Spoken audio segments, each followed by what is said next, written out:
to go, and I had a very doom and gloom idea of what it would be, and I just imagined a group of people in a quiet room just sharing really sad stories and just being really depressing.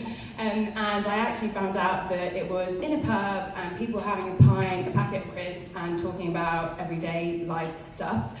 So then I was asked to take that forward, and so we have some loyal attendees here today around the room who've just put their hands up, and it's just a really, really nice informal catch-up. And so part of the reason why I wanted to come to MS Sessions is because I think it was hard for me to accept personally that I've got MS, and I realised along the way that actually sharing with people was really useful.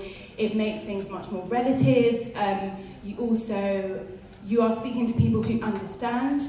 I think when you're first diagnosed, a lot of people are like, oh yeah, I know what it's like to be tired, it'll be fine tomorrow. And you're like, well, I can try and explain to you how it's different, but ultimately you just won't understand. So being with people who understand has really, really helped me in terms of basically accepting my condition. Part of this talk was also about sharing kind of how you feel you might have become a better person as a result of MS. And I think there are three key things really, is that kind of referring to what Emma said, life is short, and I think actually having a diagnosis of MS just makes you realise that it's now. You don't know what's going to happen tomorrow, so you just have to appreciate every moment that you have. Then I'm also definitely more conscientious, so I wear my please offer me a seat badge in the tube, and I always think, oh, that person isn't wearing anything, but I wonder what they're going through, what's happening at their life at this moment, whether it's health, family, work, whatever. So I think I've become definitely much more conscientious.